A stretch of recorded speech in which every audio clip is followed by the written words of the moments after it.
Pronto! Chegou o Teacher Isaac para te dar uma dica hoje a respeito da third person, terceira pessoa. É isso aí. Por que é importante sabermos a respeito da terceira pessoa? Porque depois da terceira pessoa do singular, temos ali que aplicar algumas regrinhas. Talvez você no teu período de escola, não compreendeu muito bem o que era a primeira, segunda, terceira pessoa do singular, a primeira, segunda, terceira pessoa do plural. Então eu vou te ajudar hoje através de uma historinha para que você compreenda o que é a terceira pessoa e como localizá-la. Pois bem, a história começa lá na criação do mundo, quando Deus fez o paraíso, fez os animais, fez tudo, e aí Deus criou a first person, que foi o Adão. E aí o Adão deu nome às plantas, aos animais, mas parece que o Adão não estava feliz. Ou pelo menos o Adão estava feliz, mas não sabia. Pois é. Mas na verdade o Adão ele tinha um eu interior que queria se comunicar. Esse eu em inglês vai ser I. Então você pode fazer assim, ó. I. Viu? Você acabou de nascer então para o mundo do inglês. Porque tudo começa aqui, ó, com a gente. A maneira como que eu me relaciono com as pessoas, né? Se eu amo as pessoas, se eu cuido das pessoas, começa tudo aqui. Eu me amo, eu me cuido, I love myself, I take care of myself. Pois bem, vendo que o Adão não estava muito feliz, o que Deus faz? Deus faz a second person, que vai ser a Eva. Isso aí, você acertou, a Eva. Aí nós temos então agora duas pessoas. O Adão diante da Eva, ele vai dizer assim, I, you. Vamos lá? Você pode fazer o mesmo. Você toca em você, você vai dizer I. Apontando para uma outra pessoa, você vai dizer you. Então vamos lá. Adão diante da Eva, ele fala, Eva, I like you.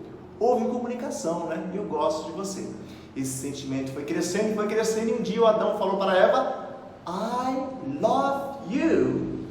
E aí eles decidiram se casar, criar uma família. Se casaram, passou-se 9 meses e vai nascer a third person. Lembra? First person, second person, que era o Adão, a Eva. Quem nascer agora vai ser a third person. Perguntinha. Naquele tempo tinha aparelho de ultrassom para saber se o bebê era um baby boy ou baby girl? Não tinha. O Adão teve que esperar então pelos 9 meses. Mas enfim chegou a data. E o Adão, muito feliz, correndo feliz, foi lá ver e era um baby boy. O que ele disse? He. Não era baby boy. Era uma baby girl. Ele foi correndo, chegou lá e falou she. Brincadeiras à parte. I'm kidding. Baby boy, he. Baby girl, she. E decidiram adotar lá um celular de estimação, um computador de estimação, um bichinho virtual. Eles não tinham isso, né? De repente adotaram lá de repente uma árvore de estimação, quem sabe, Então, aí vai ser um it. Então, voltando à nossa continha lá. I, first person. You, second person. 1, 2, 3. Third person. Boy, he. 1, 2, 3. Baby girl, she. 1, 2, 3. Object, it. Então a terceira pessoa é he, she or it. 1, 2, 3. Great, very good. Muito bem, já que agora sabemos quem é a terceira pessoa e como também localizar a terceira pessoa, vamos ver então por que é importante saber disso, né? Por exemplo, quando fazemos frases afirmativas, eu posso dizer assim, I play soccer, you play soccer, não mudou nada, né? Mas se for para he plays soccer, she plays soccer. Porque depois de he, de she e de it, temos que colocar um Szinho. Esse S é como se fosse a marquinha da third person. Não é plural, pessoal. É a marquinha da third person. 1, 2, 3, he. 1, 2, 3, she. 1, 2, 3, it. Great. Então, afirmando, depois da third person, coloca-se um S. I play soccer, she plays soccer. Great. E para fazermos perguntas. Como que faz, hein? Em português, basta dizer assim, ó, eu moro em São Paulo, ponto final. Eu moro em São Paulo, ponto de interrogação, não é? Você gosta de chocolate, ponto final. Você gosta de chocolate? Ponto de interrogação. Mas em inglês nós temos que usar dois elementos, o ponto de interrogação e o verbo auxiliar, que a princípio é o verbo do. Pergunta para você memorizar aí, ó. Para que serve o verbo auxiliar? Para perguntar e negar. Para que serve o verbo auxiliar? Para perguntar e negar. Para que serve o verbo auxiliar? Isso aí. A segunda questão é, toda vez que usar o auxiliar, o verbo limpinho vai ficar. Toda vez que usar o auxiliar, o verbo limpinho vai ficar. Como assim? Vamos ver na pergunta então. A pergunta, você mora em São Paulo? Do you live in São Paulo? Do, que é o auxiliar. You live in São Paulo? Do you live in São Paulo? Question mark. Do you live in São Paulo? Great. Mas e se a pergunta for para ele? Se ele mora em São Paulo? A princípio auxiliar, que é o do, he lives em São Paulo. Você lembra que depois de he, she, tem que pôr um S no verbo? He lives em São Paulo. Só que eu disse duas questões, não foi? A primeira, para que serve o auxiliar, o do? Para perguntar e negar. E a segunda, toda vez que usar o auxiliar, o verbo limpinho vai ficar. Vamos lá então.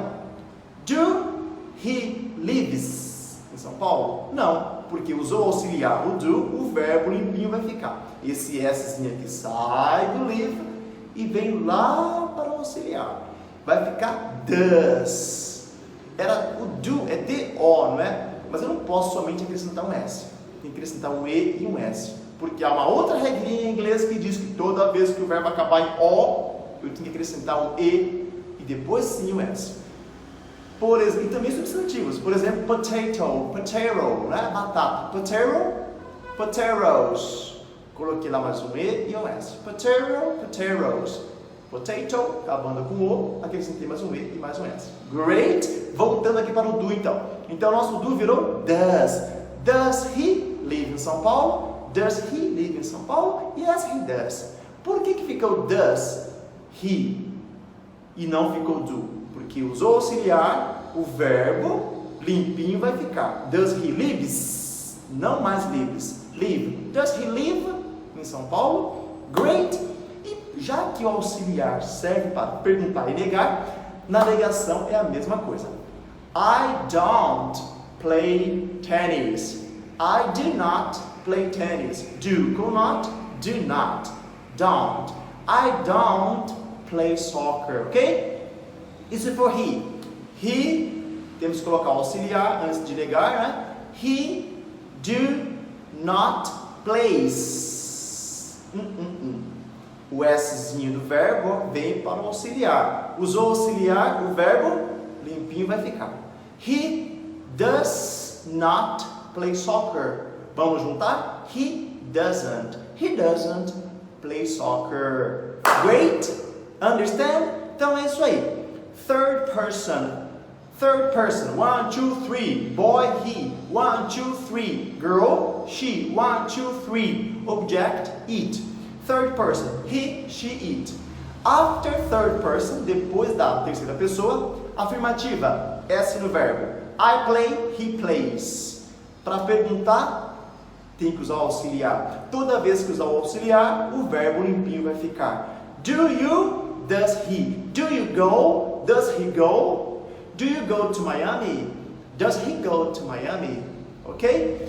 Para negar tem que usar o auxiliar. Para que serve o auxiliar? Para perguntar e negar. I don't live in New York. He doesn't live in New York. Ok? Great. I hope you understood. Espero que você tenha entendido. Se você gostou, compartilhe aí com os teus amigos. Thank you. Bye bye. Hugs.